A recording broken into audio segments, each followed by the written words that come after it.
अस्सलाम वालेकुम। अब आते हैं नाज़रीन जो आर्मी एक्ट पे तरमीम। ये भी चूँकि आर्मी एक्ट का एक मुकदमा सुप्रीम कोर्ट में जो है समाअत है और सवाल ये है कि क्या सिविलियंस के मुकदमात आर्मी एक्ट पे चल सकते हैं।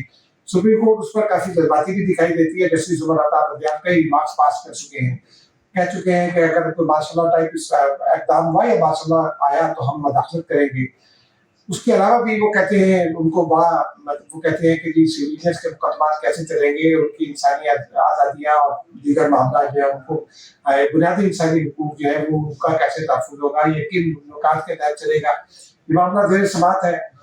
अगले दिनों में इसको फिर अदालत में आना भी है।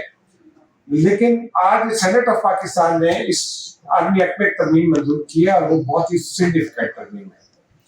तरमीम यह है नाज़रीन के आर्मी एक्ट के तहत इस तरमीम के बाद अगर ये कौमी असम्बली से पास हो जाती है और ये तरमीमी बिल जो है सदर तौसीक कर देते हैं तो उसके नतीजे में पाकिस्तान का कोई सरकारी मुलाजिम, सरकारी ओहदेदार आर्मी चीफ या मुतल्लिका बाइख्तियार अफसर की इजाज़त के बगैर अपने मफाद में कोई इंफॉर्मेशन जो आर्म्ड फोर्सेस से मुतालिक हो, नेशनल सिक्योरिटी से मुतालिक हो, पाकिस्तान की नेशनल सिक्योरिटी से यानी जुड़ी हो, उसको वो लीक नहीं कर सकेगा। नंबर 1, अगर वो लीक करेगा तो ऑफिशियल सीक्रेट एक्ट के तहत मुकदमा चलेगा और आर्मी एक्ट के तहत भी चल सकता है। 2 साल की सजा कम से कम मुकर्रर की गई है, यानी सजा ज्यादा भी हो सकती है। वो मुकदमा जब चलते हैं तो फिर अदालतें देख लेती हैं, लेकिन 2 साल की सजा मुकर्रर कर दी गई है। एक और इससे बड़ी सिग्निफिकेंट डेवलपमेंट ये है कि पाकिस्तान के कानून में ये मौजूद है कि कोई भी सरकारी मुलाजिम रिटायरमेंट के बाद 2 साल तक इलेक्शन नहीं ले सकता।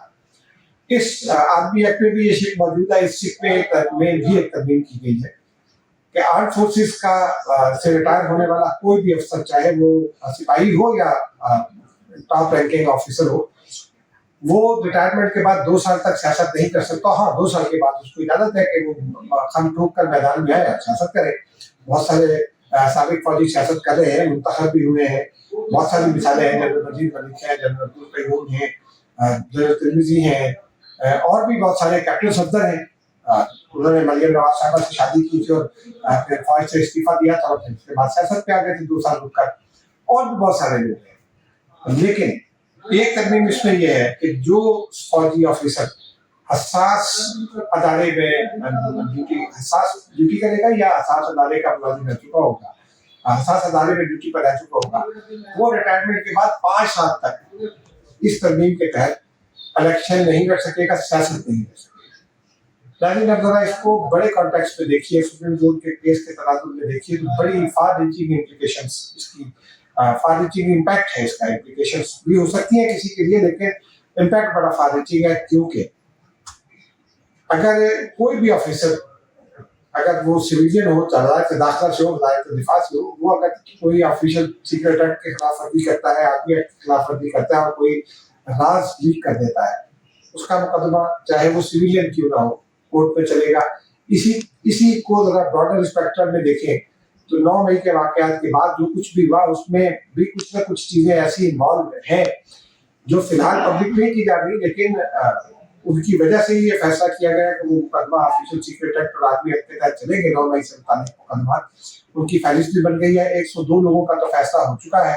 इमरान खान के हवाले से भी फैसला होना बाकी है, लेकिन ये मामला भी उधर जा सकते हैं क्योंकि इमरान खान के खिलाफ एक और जो अभी ताज़ा मामला सामने आया है वो साइफर लीकेज है।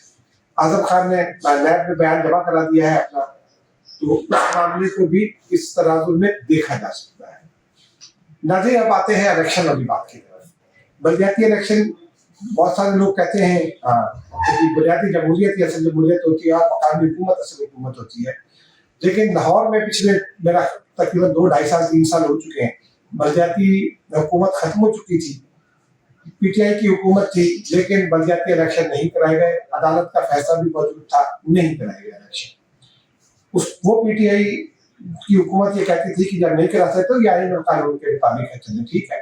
फिर उसके बाद इमरान हुकूमत जाने के बाद इस्लामाबाद में बलदियाती इलेक्शन की तारीख मुकर्रर हुई और हुकूमत ने इलेक्शन कराने से इनकार कर दिया। मामला इस्लामाबाद हाई कोर्ट गया, इस्लामाबाद हाई कोर्ट ने तारीख दी, जज साहब ने तारीख दे दी कि फलां दिन इलेक्शन कराएं, माहिरीन ये कहते हैं कि वो तारीख देना भी उनका फैसला जो है वो जरा इख्तियार से तजावुज था, लेकिन वो इलेक्शन नहीं हो सके। अब अचानक इलेक्शन कमीशन ने पंजाब में बलदियाती इलेक्शन के लिए 2 अगस्त को और इस्लामाबाद में बलदियाती इलेक्शन के लिए 3 अगस्त को इजलास बुला लिए हैं। गवर्नर साहब को बुलाया गया है, चीफ सेक्रेटरी को बुलाया गया है, इस्लामाबाद के चीफ कमिश्नर को बुलाया गया है।